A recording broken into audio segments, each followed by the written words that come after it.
Йоу бауырым тыңда, сен мына үш нәрсені ешкімге ешбір уақытта және де ешбір жағдайда айтушы болма, түсіндің бе? Қалжыңдаймын. Мен саған мынаны айт, мынаны істеме деп айтатындай. Кім едің сонша? Сен оны айтасың ба, айтпайсың ба, бұл тек қана сенің ғана таңдауың. Ал бірақ мына үш нәрсе менің өзімнің басымнан өткендіктен, өз тәжірибемнен өткендіктен бүгінгі видеода саған сонымен бөліскім келіп отыр. Нөмір бірінші, сен өзінің жасайын деп жатқан келесі қадамыңды ешбір уақытта айтпауың керексің. Бұны мен өте көп уақыт бойы жіберетінмін, себебі мен барлық жағдайда достармен отырсын, мейлі қыздармен отырсам да мен всегда олардың сен не істеп жатсың, не бітіріп жүрсің деген сұрағына мен қазір заводта инженер болып жұмыс істеп жүрмін, бірақ кейіннен мен өзімнің бір бизнесімді ашқым келіп жүр. Мен өзімнің скоро бір тренажерный залымды ашам деп мен оларға айта беретінмін. Бұл сыртынан қарағанда бір мен қазір лоқпын, бірақ өскенде мен кішкене нормальный боламын, мен скоро көтерілем деген сияқты естіліп тұрады. Бұның бір жаман жері, сен осыны айтқан кезде сен барлық адамдардың одобрениясын алып аласың. Олар сені қолдайды, сен олардың растауын алдың, олардың одобрениясын алдың. Енді маған бұл келесі сол қадамды жасамай қоюға болады деген программа сенде миыңда қалыптасады. Бұл өте қауіпті.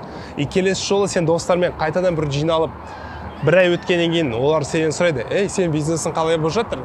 Ана бір тренажерный залыңды аштың ба деген кезде сен қандай тренажерный зал деген сияқты түсінбей отырасың. Сол кезде адамдар сенің өз сөзінде тұрмайтын, өзін айтқан орындамайтын алаяқ ретінде көретін болады.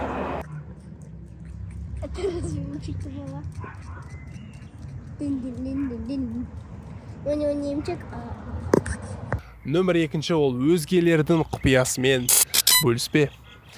Когда мен универде оқып жүрген кезде маған Сара деген қыз келіп айтты, Нұржан қараш, ана Темірлан баланы көріп тұрсың ба деді. Мен айттым, не болып қалды Темірланға десем, ол айтады, прикинь, оказывается, когда ол қатты уайымдап, қатты переживать етіп кетсе, он тура құлағы қыздырып, қайта түшкіргісі келе береді екен дейді. Мен айттым, да, ну нафиг солай ма десем, прикинь деді. Сосын бірақ сен оны басқаларға айт қоймаш деді. Мен айттым, а почему? Сонда басқалар оны білмей ма десем.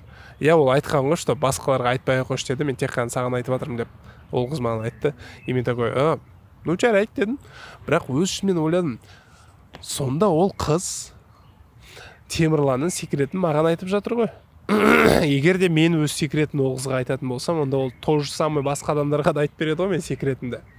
Потому что өздерін білетіндей жігіттер, секрет деген құпия.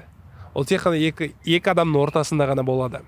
Егер де оған үшінші адам кіретін болса, ол уже құпия емес, ол барлығына белгілі нәрсе болып кетеді, ол өсек болып кетеді. Так что егер де уже сразу мен ана қызды естігеннен кейін мен бірден омен ойладым, мен мына қызбен дос болғым келмес еді, мен оған точно өзім секретімен бөліскім келмес еді деп айтып едім.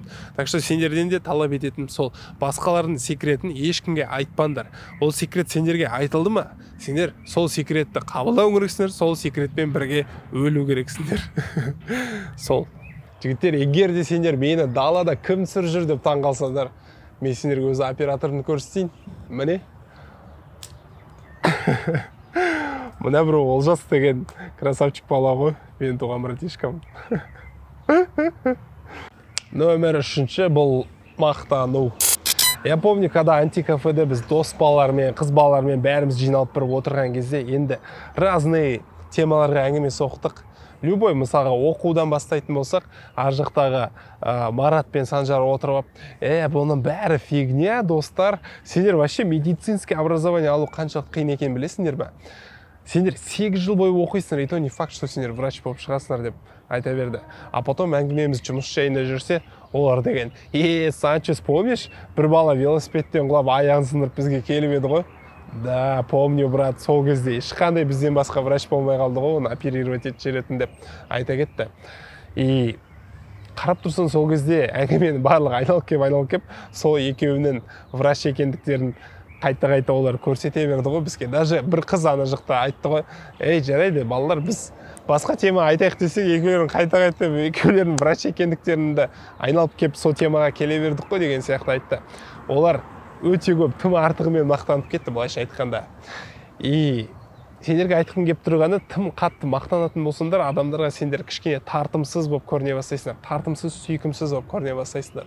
Сол себепті егер де досым сені ешкім кім болып жұмыс істейсің деп сұрамаса, онда айтпай ақ қойшы.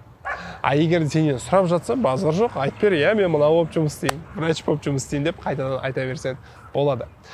Осымен бітті досым. Егер де саған видео ұнаса, онда лайк қойып, каналға подписка жасап, өзіне деген сенімділігіңді жоғалтпа.